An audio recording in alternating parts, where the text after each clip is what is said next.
everyone.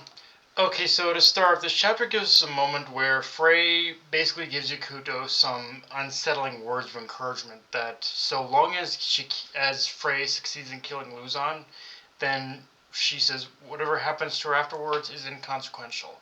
So yeah, that's pretty much Mashima confirming to me at least that whether it's her making the sacrificial play to kill Luzon or in a match against Yakuto, Frey is a dead girl walking. Although I and although I do like how when we see Frey trying to reassure Yakuto, it's done so in a way where she's almost trying to reassure herself that she's ready, Yakuto whereas Yakuto seemingly kind of is almost kind of more starting to come to terms with and understand that the path he walks to kill God is a path carved with the blood of his enemies and friends alike. So, and although he's starting to understand that he's starting to question how much is he truly willing to give up in order to pursue that cause. Although I also got to caveat that by saying that with the reveal at the end of the chapter that Magoo McGee has successfully unsealed God's root and supposedly discovered what God's secret is. So it'll be interesting to see how that does shift the power dynamics in this conflict, because maybe with that knowledge and our characters starting to play the games, maybe that'll also cause our characters to start playing the game smarter and rather than more forcefully than they've been doing, and maybe that'll also help minimize the casualties in the future. I'm hoping, like, with this secret reveal, I'm hoping it doesn't completely wipe casualties out of the picture, but maybe it'll minimize the casualties. Now, granted, whether that's before or after Frey gets killed is the part that is still kind of up in the air. Although it would be really, the more I'm thinking about it, it would be really fucked up if Yakuto learns all of what Magoo McGee has discovered after being forced to kill Frey. Like, that would be really fucked up if that kind of turned out to be the case.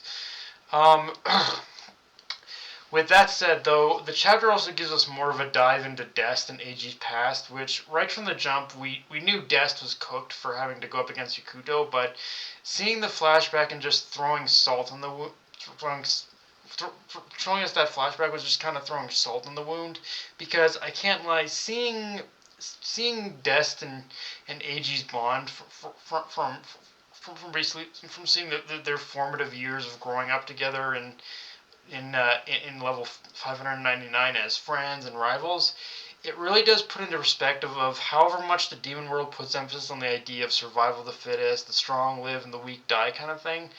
Mashima still does a pretty good job at finding that sweet spot of showing that despite all that, there is still room for more than just that. There is still room for pretty much these demons in order to actually form these bonds of camaraderie and whatnot. And as I said before, they when it comes to Eiji and Dest, they do feel like a better version of Sting and Rogue, because mostly because of these origins of how their friendship had evolved throughout the years, and how they had started out as rivals with Dest just constantly trying to challenge Eiji, wanting to be the one to like absolutely kick his ass, like be the one who will kill him, who will defeat him, and then and then how that and just how that constant back and forth birthed this mutual respect of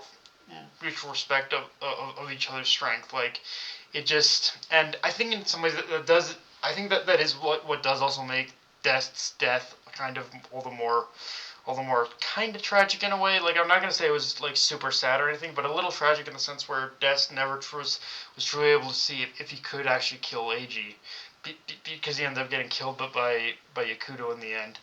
Um, and again, it just kind of, I will say it, as someone who wasn't really a big fan of these characters when they first appeared, it does now that Dest is dead, it does kind of suck that their friendship, that their relationship was cut so short because of this tournament. I really would have liked to see more of them. Although I get the feeling Eiji will. isn't going to go down a lot. Isn't going to go down easier than Des did. I'll say that. Like AG does have a little bit more of that. Despite Des kind of having the typical like loudmouth shonen protagonist type energy, Des, I think AG does feel a little more like the main character in this regard, and I don't think he's going to go down as easily as Des did.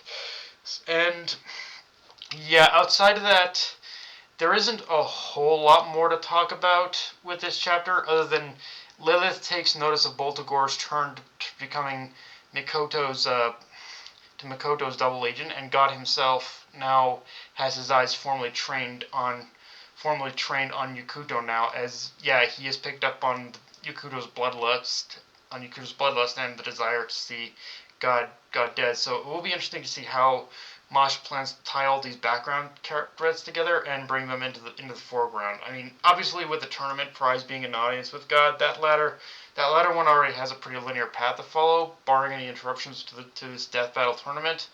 Like it, but it's the whole, but it is the whole thing with Boltagor's betrayal. It's going to be more interesting to follow now because any exposure like that is going to bring Ghost out to the forefront of the plot, and by proxy also expose Mikoto's true nature to the others. And like it would be really interesting to see just how much longer Mikoto can keep up the facade before the bubble pops, because this could also lead her to needing to make a choice between her duty to Ghost and Class F, and who just decide who's she gonna be, who's she